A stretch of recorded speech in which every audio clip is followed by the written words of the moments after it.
Olá, estamos aqui para mais um Rosilma Roldanho, Jovens Pensadores, agora em novo formato pandemia, segunda onda.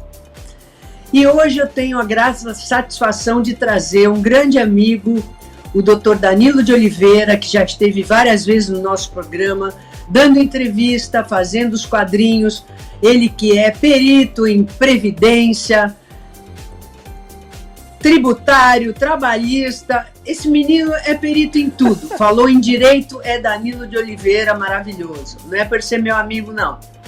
E ele escreveu, olha, veja só que interessante, eu estava até folheando o livro, esse livro aqui que eu vou mostrar para vocês aqui, estava folheando o livro dele, ele tem um prefácio do professor da PUC, Wagner Balera, e ele fala do livro dele, é um livro que ele fez para o leigo, né?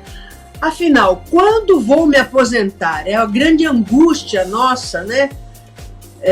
De todo mundo que trabalha, ou às vezes quem ainda nem entrou no mercado de trabalho, principalmente por causa da última reforma de 2019.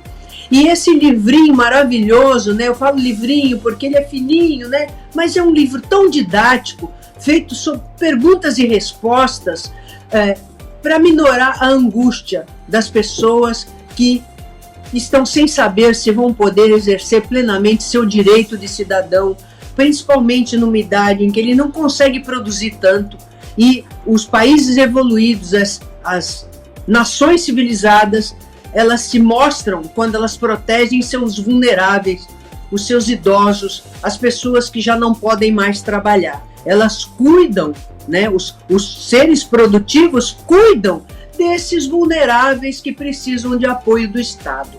É sobre isso tudo que esse meu querido amigo vai falar. Sobre o livrinho dele e por que você escreveu esse livro tão útil, tão didático, tão voltado para as pessoas mais desesperadas por conta dessas mudanças que só punem sempre os mesmos.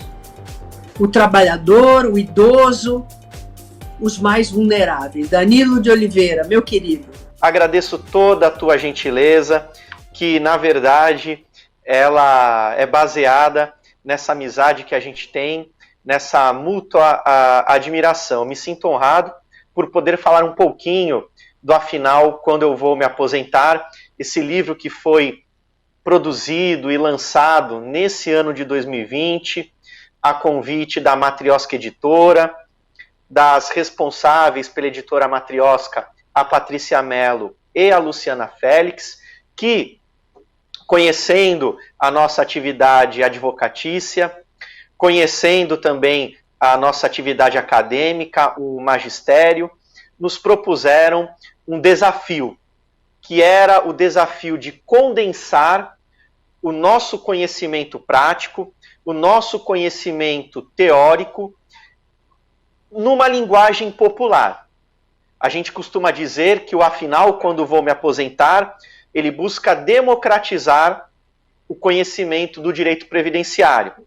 Então, nós nos valemos de um modelo que já existia, de perguntas e respostas, acrescido de exemplos teóricos, mas que ajudam o leitor a compreender as regras e os seus direitos, que é o mais importante, por meio de quadros, de tabelas, enfim, estamos colocando a ideia de um bate-papo com o autor por meio de um livro. E graças a Deus, graças ao carinho de amigas como você, nós acreditamos que estamos atingindo o nosso objetivo de propagar, difundir o direito previdenciário.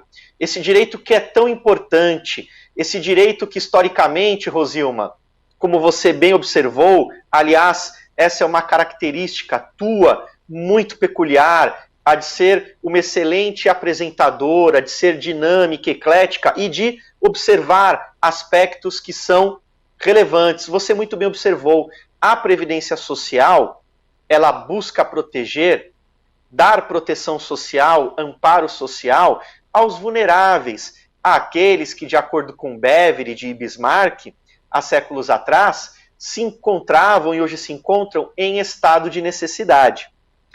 É forçoso reconhecer que até mesmo antes da pandemia, e isso se reforça por conta dela, há uma tendência global a que não só a Previdência, mas a Seguridade Social, ela apenas proteja o chamado mínimo existencial. Mas ainda que nós não concordemos com isso, porque acreditamos que a Seguridade Social deve também proteger, além do mínimo existencial, o desenvolvimento humano, é importante que conheçamos a Seguridade Social, que vai um pouco além da Previdência, abrange também saúde e assistência social, pelo menos no caso brasileiro, e esse livro é o primeiro passo para que a gente, talvez não seja o primeiro passo, é mais um passo para que a gente ajude a sociedade brasileira, a população, a compreender os seus direitos e a importância de fazer valer os seus direitos e lutar por eles. Você disse muito bem, Rosilma, que tivemos uma reforma recentemente, em novembro do ano passado. Essa reforma, a última, completou 1 ano. O governo comemora, porque esperava-se uma economia de 8 bilhões de reais, salvo engano, perdão, de 3 bilhões de reais, e ela, na verdade, foi de 8. Então, o governo conseguiu economizar mais que o dobro, mas a qual custo? A qual preço? Não é? Se você aqui me permitir um exemplo, para quem entrar agora no mercado de trabalho e por isso for obrigado a contribuir, para quem passar a ser segurado obrigatório do regime geral de previdência social, para se aposentar é preciso acumular idade mínima e tempo de contribuição mínimo. São requisitos cumulativos para quem ingressa agora a partir da última reforma. A idade mínima para homens é de 65 anos, para as mulheres de 62 anos. E por que eu estou pontuando esse aspecto da reforma? Porque há estudos estatísticos, há pesquisas, portanto, minha amiga, com base científica, estudos que demonstram que naquelas localidades, naqueles bairros, naqueles municípios onde a população é mais carente, é menos provida de forças econômicas, a expectativa de vida não passa dos 55 anos. Então, estatisticamente, essas pessoas estão desprotegidas. Claro, no livro, nós não chegamos, pelo menos nessa primeira edição, a aprofundar tanto. No livro, nosso papel foi de estabelecer as novas regras, as regras de transição, nessa linguagem de bate-papo, popular, fluida, que é importante, principalmente para o leigo, para a dona de casa, para o pintor, para o motorista de aplicativo, regras sobre custeio. Mas eu não poderia deixar de aproveitar essa oportunidade de estar com você, que é professora, advogada, pesquisadora, por que não filósofa, porque é alguém que raciocina, é alguém que questiona, é alguém que é curiosa, enfim. Não poderia deixar de trazer essa indagação. É preciso que nós não nos esqueçamos. O Brasil é a 7ª, a 8ª maior economia do mundo, de acordo com um ranking do FMI, do Fundo Monetário Internacional. Nada mal para um mundo em que tem um pouco mais que 200 países oficialmente constituídos, oficialmente reconhecidos. Nada mal a 7ª, 8ª posição. Só que no ranking do desenvolvimento humano, nesse ranking que tem como foco a pessoa, que tem como foco o ser humano, nós estamos muito mal, estamos lá muito além da posição de número 80, da 80ª posição. Então, é preciso sim que tenhamos esse olhar social, esse olhar voltado para a pessoa. E daí, talvez, essa origem da nossa amizade, Rosilma, esse nosso olhar para o ser humano, você que há muito tempo abre esse espaço para que jovens pensadores, e aqui não no sentido literal, mas para que pessoas que tenham a energia da juventude trabalhem por uma mudança. Então, eu só tenho a agradecer ao espaço, estava com saudade de participar do teu programa, agradeço o convite, agradeço o prefácio muito generoso do professor Dr. Wagner Balera, talvez, se não for a maior, uma das maiores autoridades no Brasil sobre Seguridade Social, ele que agora também desenvolve estudos, pesquisas na área dos direitos humanos, e a gente não pode deixar de mencionar o pós-fácil do Dr. Décio Gabriel Gimenez, que é juiz federal da Subseção Judiciária de Santos, um profissional muito sério, um juiz muito comprometido com os fins sociais da norma jurídica, muito preocupado com os impactos de suas decisões, também professor universitário, uma pessoa muito discreta, mas que posfaciou o nosso livro, leu, acreditou no nosso projeto e também nos honrou aí com elogios, nos tranquilizando no sentido de que estamos no caminho certo. Muito em breve teremos uma segunda edição com sugestões de amigos, Rosilma, críticas. As críticas, quando vêm de amigos, são para que nós cresçamos. A ideia aqui é popularizar o direito previdenciário, Rosilma. Queria pontuar que você acabou de dizer a história da expectativa de vida. Muitos lugares você disse que a média de vida, a expectativa é 54 anos, né? Lugares com índices sociais prejudicados, culturais, saúde prejudicada, enfim. Mas nós sabemos também que a Previdência ela deve proteger pelo menos por 15 anos, né? O cálculo atuarial costuma ser a expectativa de vida, acabou de ser divulgada agora, a expectativa de vida entre 74 e 76 anos no Brasil, dependendo da região. Então, veja, vamos dizer que seja 75 anos. Você vê como a reforma previdenciária foi perversa. 62 para mulheres, 65 para homens. Mesmo você não considerando os 54 de regiões prejudicadas socialmente, economicamente, a própria média que acabou de ser divulgada, 75 anos, menos 15 dá 60. Então você vê, 65 para homens, 62 para mulheres. Nós já estamos, como você bem disse, esse segmento já está desprotegido. E ainda queria te dizer que esse mês, por conta da reforma previdenciária no estado de São Paulo, administrativo, porque o servidor público do estado de São Paulo, ao contrário do pessoal que trabalha na iniciativa privada, continua pagando previdência mesmo aposentado. Pois esse mês, a maioria dos servidores aposentados pagaram um salário mínimo. Aí você vai dizer, não, mas é escalonado. Não.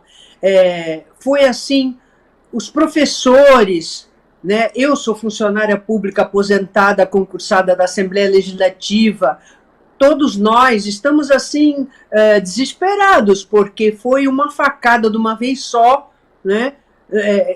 Nós estamos perante a pandemia, vivendo tempos difíceis, né? Às vezes filhos, netos, desempregados, as famílias todas se ajudando, e aí vem o governador com a sua reforma.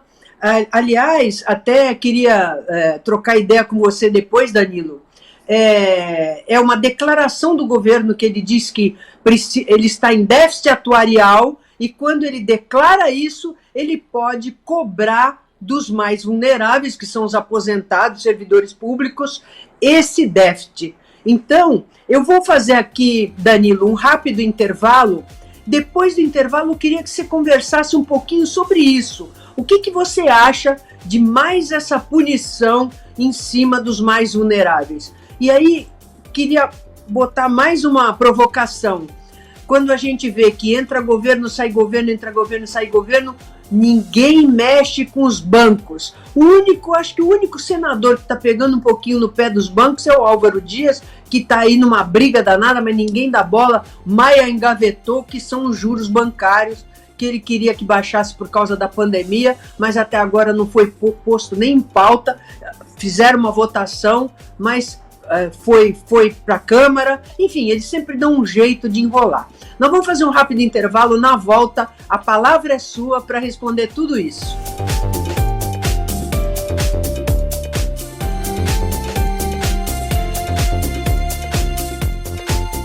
Pensando na facilidade e maior conforto para você, o aplicativo da TV Com oferece nossa programação ao vivo 24 horas em interação com nossas redes sociais. O app TV Com Play já está disponível no Play Store para sistema Android e no App Store para sistema iOS. TV Com, interagindo com você.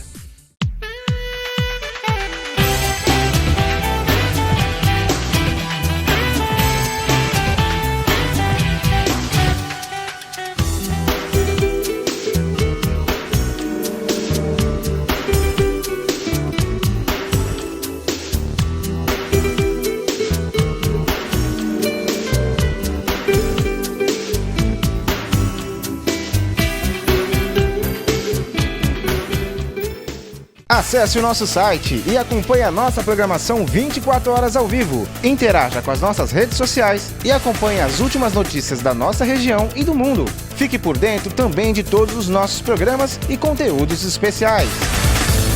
www.tvcomsantos.com. TV Com, interagindo com você.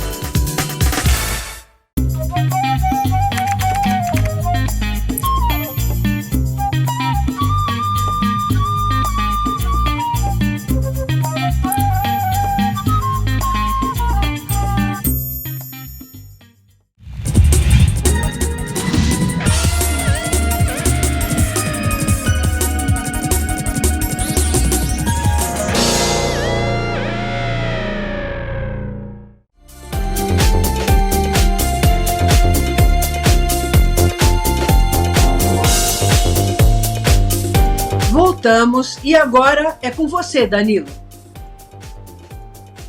Muito bem, Rosilma. Na verdade, você me fez, dentro de uma só, uma série de perguntas. Vamos tentar responder rapidamente cada uma delas. Sobre a reforma da Previdência, no que diz respeito ao regime geral, que atinge trabalhadores da iniciativa privada, com relação ao custeio, as reformas foram positivas. Eu vou te dar um exemplo. Algumas decisões do STF que haviam confirmado a possibilidade de instituições financeiras terem uma tributação maior por conta de uma maior, infinitamente maior capacidade contributiva, essas decisões basearam as mudanças relativas ao custeio. Então, com relação ao regime geral de previdência social, o problema não está, digamos assim, nas regras de custeio. Está no sacrifício que, mais uma vez, é imposto, como nós já exemplificamos, aos trabalhadores. Então, quem paga o pato, mais uma vez, é o trabalhador, é a sociedade. Com relação aos regimes próprios de previdência social, a reforma da Previdência, ela estabeleceu mudanças para os servidores federais. Estados e municípios podem promover, de acordo com a sua autonomia, reformas que sigam essa federal, ou aguardar uma outra PEC, uma outra proposta de emenda constitucional que está tramitando no Congresso. No estado de São Paulo, o governador já se antecipou e já promoveu o seu pacote de maldades, digamos assim. A tributação para o custeio, por mais que haja uma escala de alíquotas, ela está muito elevada para o servidor público. Então, tem servidores públicos que, descontado o benefício previdenciário, a contribuição previdenciária, na verdade, e depois o imposto de renda, olha só, Rosilma, vamos pegar aqui um servidor público federal. Quando ele é remunerado, primeiro, dependendo do valor, ele pode sofrer um desconto de 22%, que é a maior alíquota para o servidor público, e depois de ter descontado esses 22%, ele ainda pode ter um desconto de 27,5% a título de imposto de renda. Veja você, no acúmulo desses 2 percentuais, dá quase metade do valor bruto a título só de contribuição previdenciária e imposto de renda. Isso beira o confisco, né? Isso beira o confisco, e o confisco tributário ele é vedado constitucionalmente.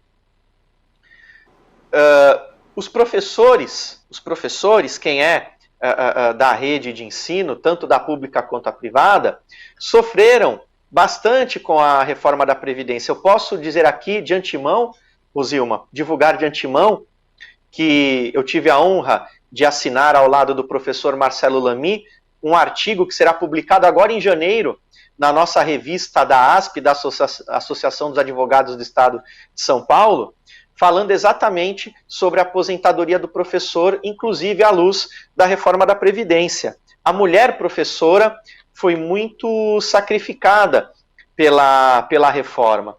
O que é ruim, porque, novamente, Rosilma, como você bem sinalizou, seja no regime próprio, nos regimes próprios, seja no regime geral, o sacrifício é imposto mais uma vez à população, à sociedade, a uma sociedade que já é carente. Quem me acompanha sabe que eu repito algumas informações como se fossem mantras. Nós somos o 10º país mais desigual do mundo. É preciso ter um olhar diferente para as pessoas, para a igualdade, para a justiça social.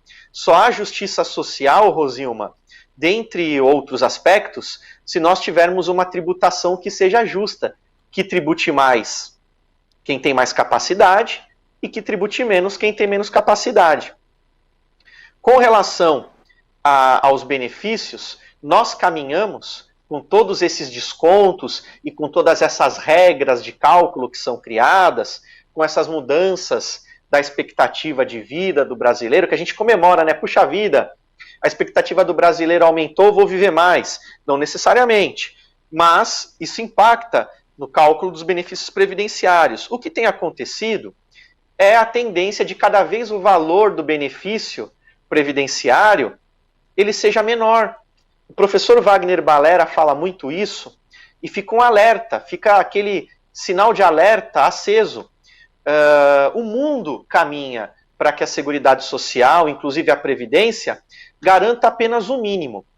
Eu, como dizem hoje os mais jovens, quem sou eu na fila do pão?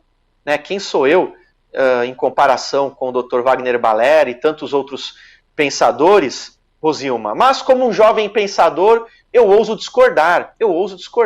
A Seguridade Social não pode ser vista como mínimo existencial. A Seguridade Social deve sim proporcionar, além do mínimo existencial, um mínimo de desenvolvimento. Ainda mais numa sociedade tão carente como a nossa. E se você me permitir, para a nossa reflexão, Rosilma, e do nosso telespectador, a gente fala muito de Seguridade Social, de Previdência, pensando em benefícios, mas e o custeio? Li recentemente uma publicação de que pela primeira vez, desde que foi criado esse índice que mensura a ocupação dos brasileiros, pela primeira vez, menos da metade tem ocupação. Mais da metade dos brasileiros estão desempregados, desalentados ou naquilo que se chama de trabalhador em potencial, mas que não passa do potencial, que não efetiva, que não trabalha, nem ocupando vaga formal, nem como prestador de serviço, o chamado autônomo, que para fins de previdência é contribuinte individual. Daí o exemplo dos motoristas de aplicativo, não é?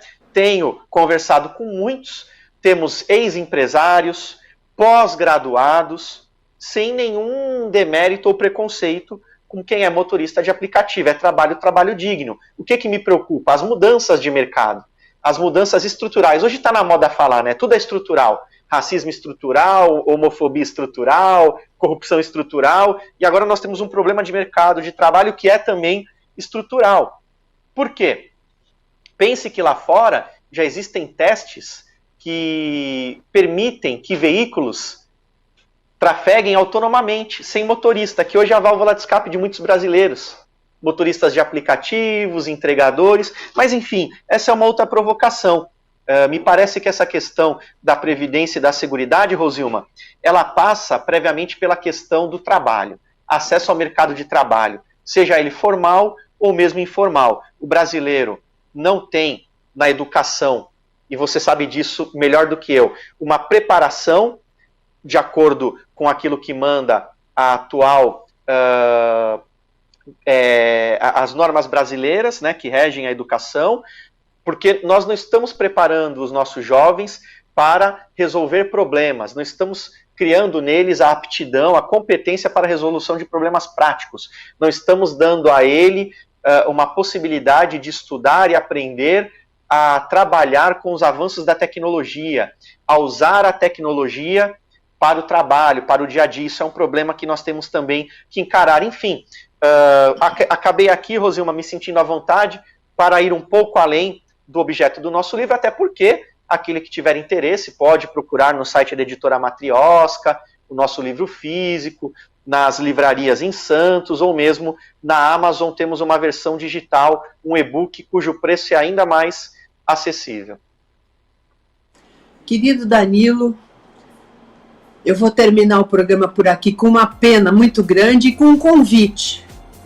Você tem um livro, você falou em desenvolvimento, e você tem um livro também recém-lançado, que eu tenho o orgulho de possuir, que é a sua dissertação de mestrado, que é o Direito ao Desenvolvimento. Então eu já deixo aqui o convite para você voltar ao nosso programa para falar, porque nessa tua resposta você mencionou muito o desenvolvimento, porque o desenvolvimento é um direito, e sem o desenvolvimento em todas as dimensões humanas, nós temos essa nossa sociedade capenga, né?